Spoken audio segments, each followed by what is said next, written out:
We are bringing you some midweek motivation. Wellness goals can be some of the most difficult to achieve, and it's easy to get discouraged. So, here with some advice to help us stay on track is Bree Blank Alexander of Bree Healthy. Bree, thank you so much for joining us again on the Road Show.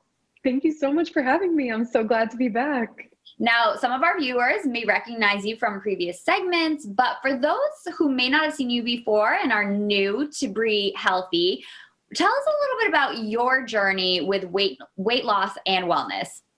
Absolutely. My journey has been for a long time. It started way back in 2012 to 2013 when I was a URI student.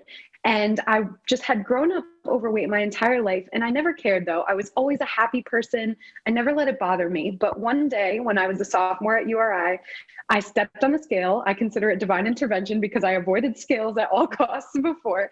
And I saw the number 306 pounds. And I was 19 years old. And at that moment, I wasn't upset at myself. I wasn't like mad at myself. But I said, you know what? I want to live a healthier lifestyle. So I'm actually going to make a change this time. And so from that day, I researched healthy foods I could eat at URI's dining halls, which there were some good options for me there. I'm very grateful.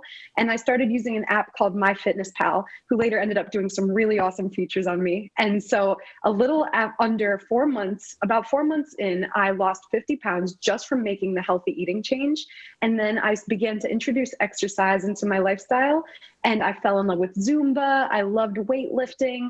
I found things that were fun for me. And I pushed through all the challenges because, of course, there were challenges along the way, but I didn't allow myself to get discouraged because I always knew that I could do it. And I was always reminding myself that I could as well. And so a little under 2 years in my whole entire journey, I lost 150 pounds. And that sparked my passion for health and wellness. And most importantly, wanting to help inspire other people, to empower them, to let them know that, yes, you can do it too, and to love yourself the whole entire way. And I'm actually on another little weight loss journey now. This is a new thing, and this is a big thing for me to be talking about publicly. But, over the years being with my husband, I've put on a little bit of happy relationship weight. And especially around this holiday season, now that we're not moving as much and, just being home, we're snacking more a lot of the times. I have noticed that I was my highest weight that I had been since my original weight loss journey. And so I was not upset at myself. And I said, you know what? We got this, we're on it, and it's time. And I'm having fun with it. And it's awesome. And I love it. I think a lot of people can relate to your story in one way or another. What I love about your story is that it's so organic of how you kind of went about doing everything. But, it can be overwhelming for people who know they want to make a change, maybe don't really know how to go about doing those steps. But, it's tough to set a goal. And maybe the goal shouldn't be a number on the scale. It's more about a feeling, right? Exactly. It's all about feeling good. That should be the goal. Because when we're thinking about our looks or a number on the scale, we're not really paying attention to ourselves. We're more so doing it a little bit more externally than we should be. I think the most important thing is focusing on a goal that's to be healthy or to feel good, to be able to move more freely, to alleviate pain in your joints, things that actually will serve you more than just an outward appearance or a number on the scale it's a lot more superficial. The real motivation needs to come from deep within for you to really stick to it, or else you might be like, whatever, I don't really need to be that weight or that size. You really just want to make it so that you want to feel good. And by eating healthy foods, moving your body for joy, practicing mindfulness techniques like deep breaths, these are some of the best techniques that we can do to feel good.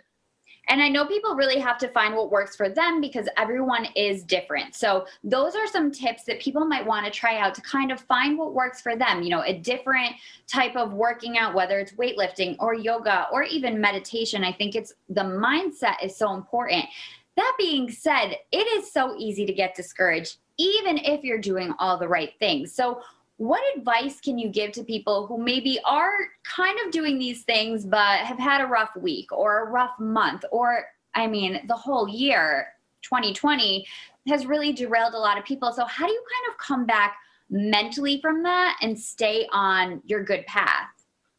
That's an amazing question. And the biggest tip for this is to be kind to yourself the whole way through, because we're so often so hard on ourselves. So we're getting down on ourselves. Why haven't I done this well? Why am I not there yet? Well, it's a whole different world we're living in now, and we're not able to move as much as we used to be. And we're really close to our kitchens a lot of the time. So it takes a whole lot of willpower that we have to find and discover within ourselves, but we all have it. And so it really comes down to believing in yourself, knowing that yes, you can, knowing that yes, it may be challenging at times, but it's always so rewarding. And sometimes those challenges are just growth opportunities. That's how I like to look at it. And we can always be better from that. And just always being kind to ourselves is just, I know I said it before, but I really want to emphasize that, because we are so ingrained to be so harsh on ourselves. Have you ever heard the phrase, I am my own harshest critic? Oh yeah, absolutely. And I personally don't believe in that. I believe in being your own best friend, because when you are, everything will happen so much easier for you. Because when you're doing that, you're being with yourself. You're not being against yourself. You're not hitting a wall from your own self. Instead, you can let it down and be like, all right, here we go, and go up and up and up. And so I love that tip so much. And also find things that make you enjoy them.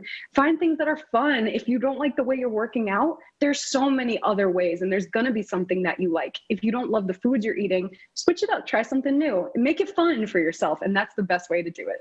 That is such great advice, Bree. You always have such great advice. Thank you so much for joining us. And we're going to link to all of Bree's info so you can follow her on social media and online to get more of her wonderful motivational tips. Thank you so much.